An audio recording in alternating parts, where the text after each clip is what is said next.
Hi guys, and welcome back to my channel. So I don't know how many of you are familiar with the traditional Dresden plate quilt from like the 1920s and 30s, but they look like a plate with spokes, I guess. And anyway, so I was in Paducah, Kentucky and found 6 of them from the 1920s and 30s at a vendor. And I immediately bought them and just could not wait to get home and do something with them. The issue with them, with the Dresden plates, were that they all had this bright orange center, which I did not like. So I immediately had to figure out how I was going to tone down that orange. And so I put a small doily in the center of each one of the Dresden plates. And then I put an antique button in the center of the doily. And then I decided that I really wanted them to pop. So I put them on a plain background, like beiges. I mean, it's a crazy quilt, crazy patch background, but it's all beiges and whites and off-whites and that kind of thing. And then, to make them pop even more, I went around the inside with size 8 seed beads along the inside of the Dresden plate, the edge of the Dresden plate, and then on the outside of the Dresden plate I did a row of sequins, and then after that I just started having fun. So I love Dresden plates, and then of course if you do a quarter of a Dresden, then you get a fan, which is also another classic traditional quilt pattern. But I really love the idea of marrying sort of crazy quilts to sane quilts, and I also love to make my crazy quilts out of cottons, which most people don't. Most people who crazy quilt, they use the really fancy fabrics and that kind of thing. I have done that, but I've also done quite a few in just cottons. This is all cotton. And then I've also done crazy quilts where I mix it up with, a mix of cottons and other fancier fabrics like brocades and satins and silks and that kind of thing. So,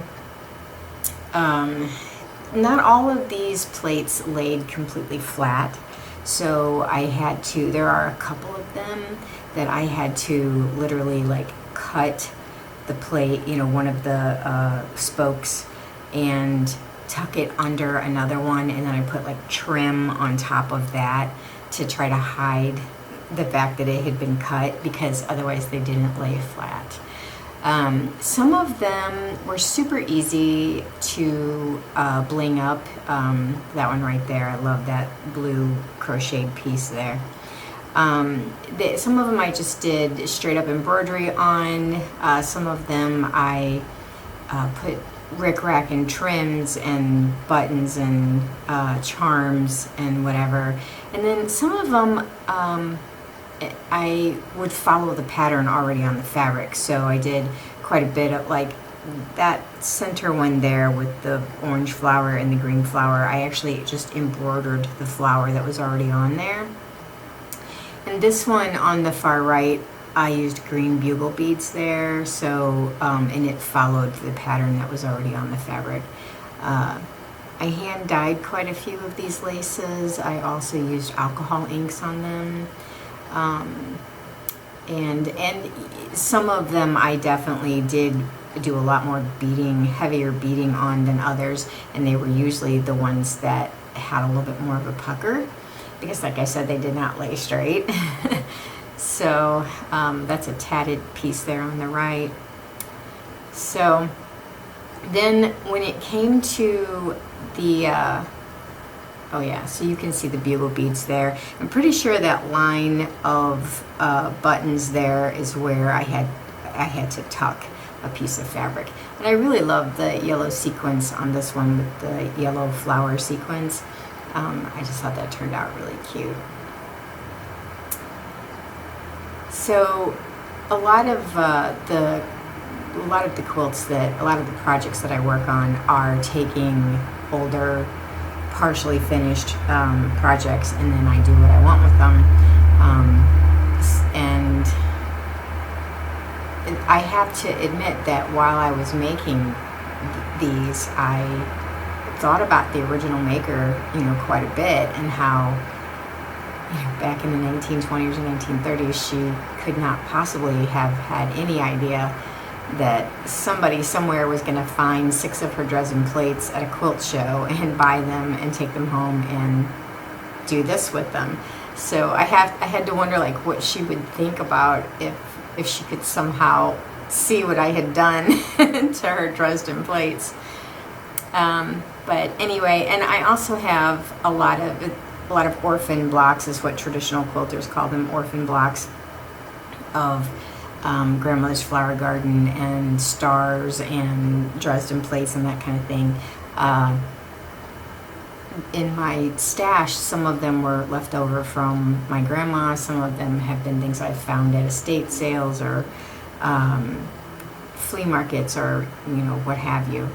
So I plan to do a lot more of this kind of thing, sort of salvaging these leftover blocks that didn't get used for whatever reason, sort of upcycling. I love to upcycle, and it's just a neat thing to do, because otherwise, what would you do with these, right? They would just sit somewhere. But so the background, actually, this is the background now, and it was actually more of a challenge than I thought it was going to be, because I couldn't get too blingy with it, and I didn't, even if I used beads or buttons or whatever, I didn't want to use a lot, because I really did not want to take away from the plates at all. So it was actually more of a challenge for me to tone it down and do the background than it was for me to do the plates, to be honest. But it was a challenge at the same time that it was fun. And that piece right there, I got at an estate sale. I got several of them at an estate sale years ago. They're from the turn of the 20th century. And I, of course, had to throw that in there somewhere. But anyway, so I hope you enjoyed this video and enjoyed my crazy, insane Dresden plate quilt.